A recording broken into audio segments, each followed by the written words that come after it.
So now, so in CLR, we have these many things. CLR contains memory management. What is this memory management? If you see C++, when you declare a variable, memory will get allocated. For example, int A, if you declare it, in C language, 2 bytes, C++, 4 bytes will get allocated at the time only. Immediately. When you just declare, it will allocate the memory.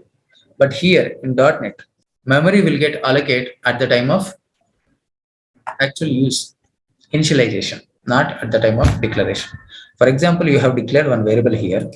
After 100 lines of code, you are initializing it. So till 100 lines of code, memory waste, right?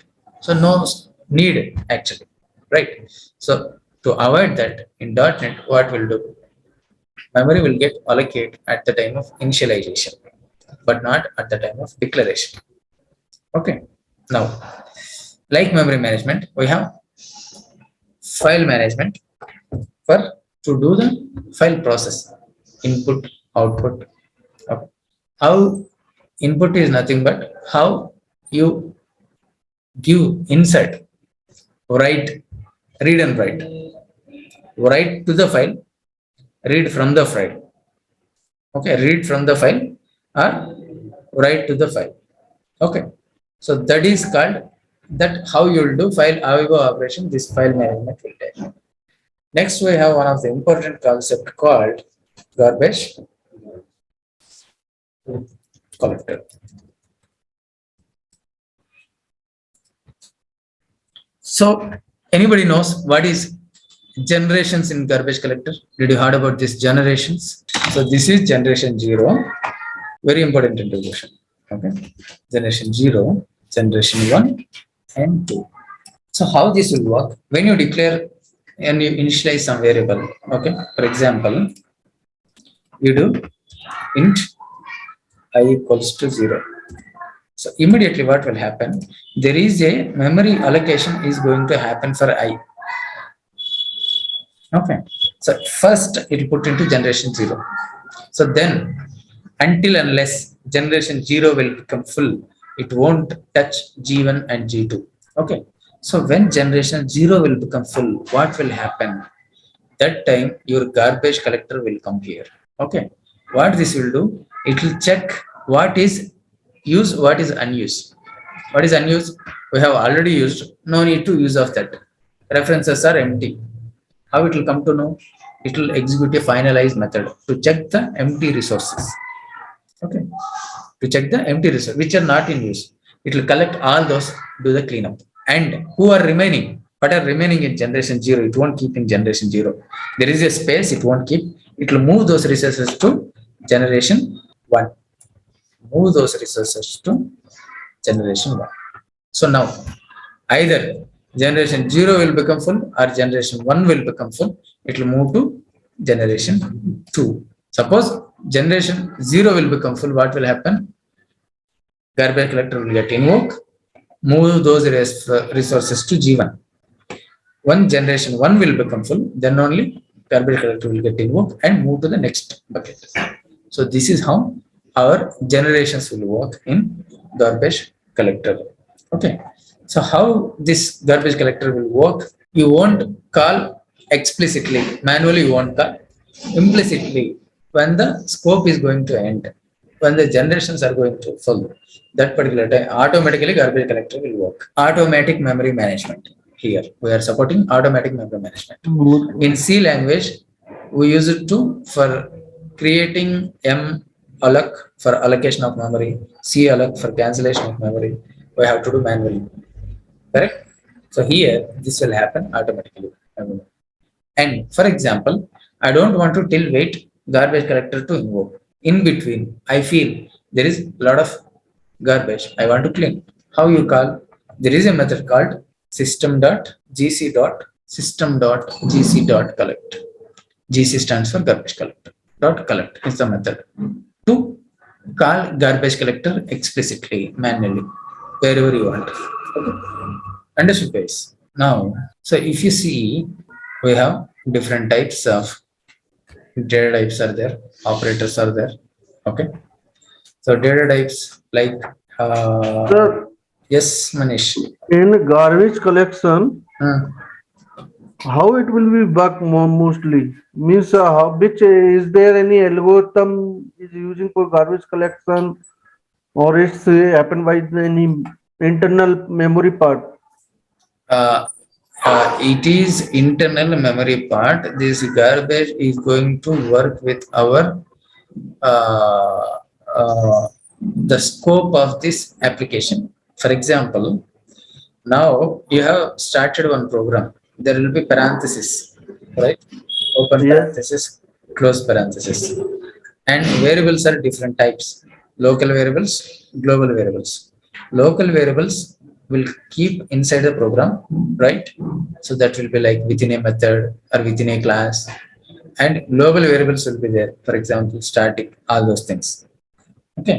So when this scope, for example, the class main method is end, right? So scope is going to end, right?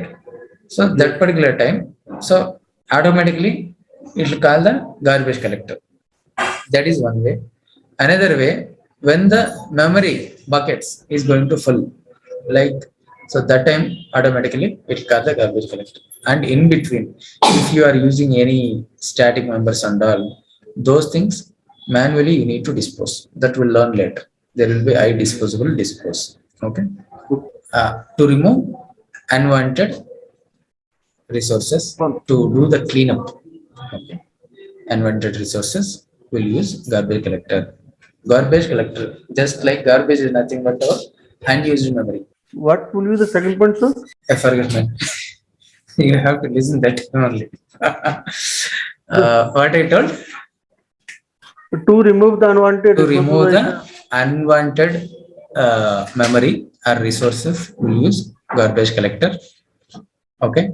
So garbage collector will work implicitly by default. Okay. So it's better. Don't call garbage collector explicitly. Don't call. Okay.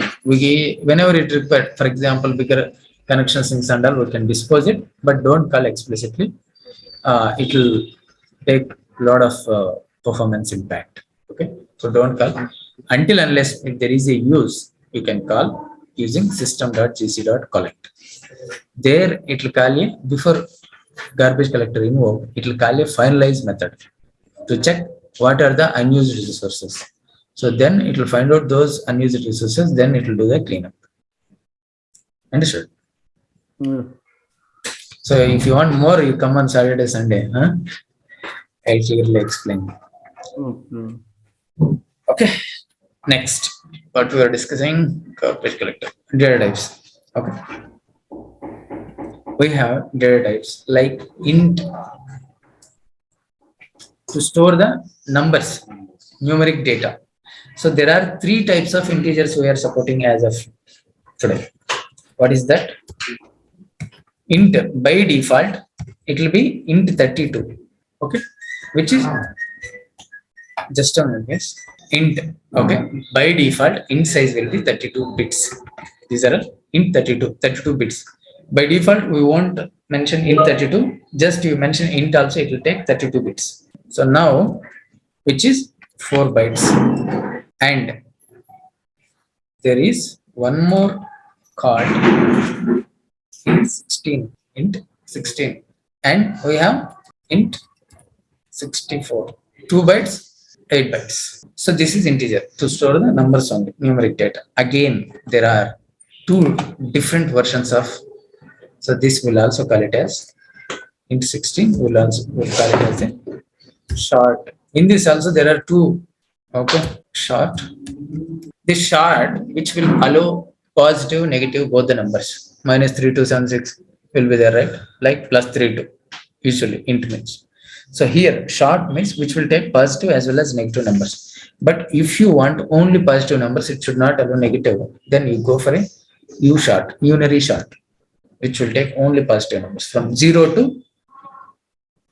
6000 something. Okay. So here, int. Also we have int unary int. This will call it as a long. Int 64 will call it as a long. Here also we have long A begin will be on database side. Okay. Long, very long. These are the data types in integer. So next we have float. Okay. Double, double. Float, which is 4 bytes. Why float? Any idea? Where we use float? In decimal value. No, float is not decimal. Decimal we have separate data type. Floating point number. Okay. So usually we'll use in this space research, ISRO, such type of there. They will be machine generated values will be there. Some long number 3, 2, 4, 5, 6, 7, 6 like that. Okay. To store that floating point numbers, will go for a float data type. So that float is 4 bytes only. Float. And if you want more than that, then you go for double. Double is also to store floating point number only, but size 8 bytes. Next, we have decimal. Yes, we have decimal data type to store all these decimal values. For example, money, currency, other things. Next, we have bool, which is Boolean value, which is going to store either true or false. What is true value? 1 or 0. Next, we have char. Char is going to take in a single quotes character. Next, we have string. We have, for example, you want to take like, okay. Next, we have date type to store the date and time. Next, we have object. Float 4 bytes, double 8 bytes, decimal, bool, char, string, date type to store the date and type, object. Okay. So these are all the data types we have in C#. Okay. Now, operators. As you know, similarly like other languages, we have arithmetic operators, addition, plus, subtraction, minus, multiplication, division, modulus. Okay. Logical operators, greater than, less than, greater than or equals to, less than or equals to. String is data type or class. Small string is a data type. Capital string, which will start with capital S, that will be class. Logical operators. Okay.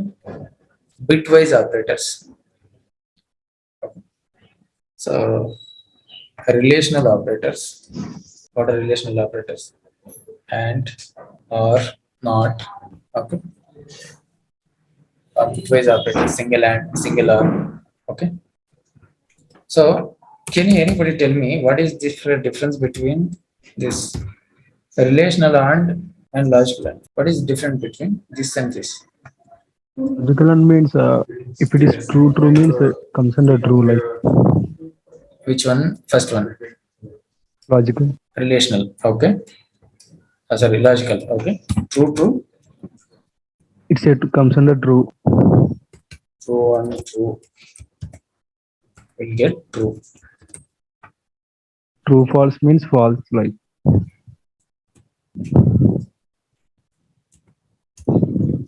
True false means false.